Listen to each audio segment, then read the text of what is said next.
매일 성경과 함께하는 아침을 여는 묵상. 오늘의 묵상 본문은 시편 12편 1절에서 8절 말씀입니다.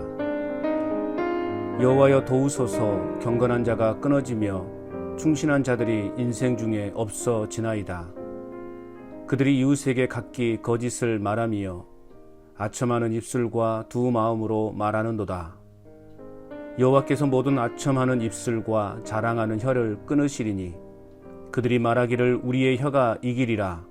우리의 입술은 우리 것이니 우리를 주관할 자 누구리요 함이로다. 여호와의 말씀에 가련한 자들의 눌림과 궁핍한 자들의 탄식으로 말미암아 내가 이제 일어나 그를 그가 원하는 안전한 지대에 두리라 하시도다. 여호와의 말씀은 순결함이여 흙 도간 위에 7번 단련한 은 같도다. 여호와여 그들을 지키사 이 세대로부터 영원까지 보존하시리이다. 비열함이 인생 중에 높임을 받는 때에 악인들이 곳곳에서 날뛰는도다. 아멘. 오늘의 묵상 제목은 말씀으로 입과 마음을 채우는 삶입니다. 악인의 입술과 혀에서 나오는 악한 말들을 하나님의 말씀으로 이겨야 합니다. 그렇다면 우리가 가져야 할 삶의 태도는 무엇입니까? 첫째는 1절에서 2절입니다. 거짓되지 않는 삶이어야 합니다.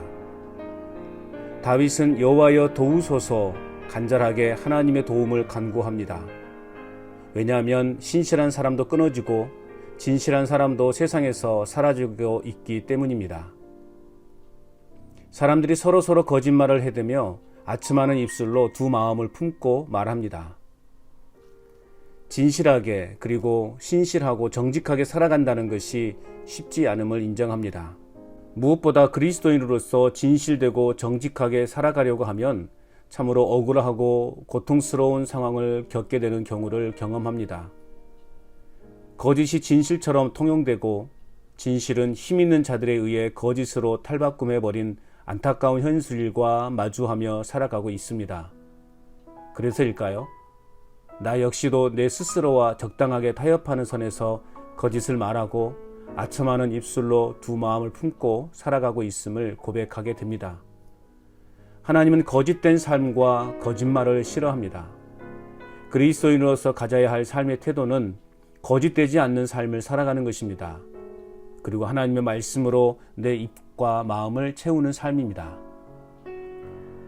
계속해서 우리가 가져야 할 삶의 태도는 무엇입니까? 3절에서 5절 말씀입니다. 교만하지 않는 삶이어야 합니다.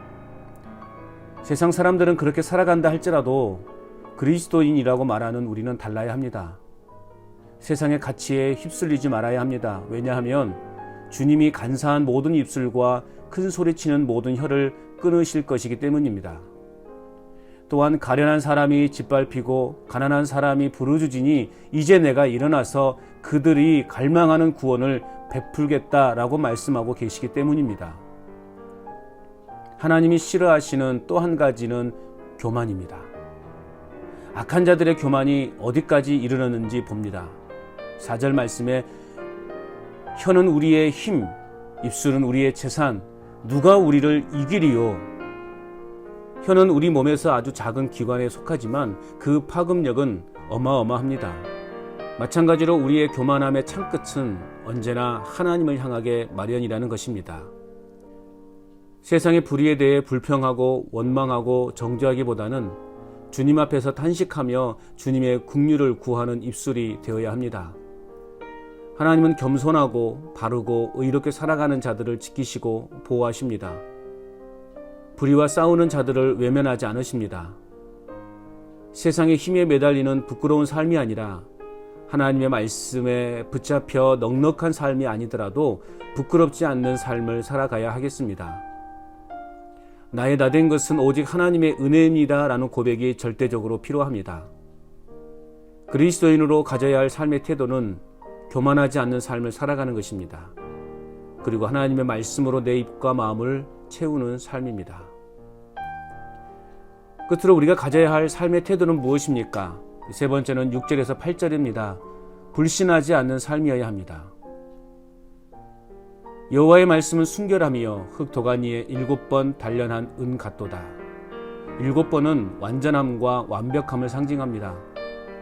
그러므로 하나님의 말씀은 7번 단련해서 모든 불순물이 제거된 순결한 은 같아서 그 어떤 오류도 없습니다. 한마디로 하나님의 말씀은 100% 믿고 신뢰할 수 있는 말씀입니다. 악인들은 세상에서 힘의 논리를 앞세워 무자비한 행위들을 서슴지 않고 곳곳에서 날뛰고 있습니다. 그러나 하나님은 의인들을 이 세대로부터 영원까지 보존하시고 지키십니다. 불안과 염려가 가득한 세상 속에서 소망이 넘치는 삶을 살아갈 수 있는 것은 하나님의 말씀이 내 안에 있기 때문입니다. 영원히 변치 않는 진리의 말씀에 대한 신앙을 분명하게 갖고 살아갈 때 뒤틀린 이 사회 속에서도 바르고 정직한 길을 향해 나아갈 수 있는 지혜를 얻을 수 있습니다. 하나님의 말씀을 온전히 신뢰하고 믿음으로 위로를 얻고 다시 한번 일어설 수 있는 힘을 얻으며 내일에 대한 기대감을 품고 살아가야 하겠습니다. 신실한 하나님의 말씀으로 내 입과 내 마음을 날마다 가득 채우는 삶이어야 하겠습니다. 불신앙적 요소들을 버리고 온전한 믿음과 신뢰가 바탕이 되는 삶이 그리스도인이 가져야 할 삶의 태도임을 명심해야 하겠습니다. 오늘도 풀은 마르고 꽃은 시들지만 하나님의 말씀은 영원하다는 믿음 속에서 살아가므로 거짓된 말들 속에서 진리의 말씀으로 능히 이기고도 남음이 있는 삶을 살아갈 수 있기를. 행복의 시작 예수 그리스도 빛이 있으라.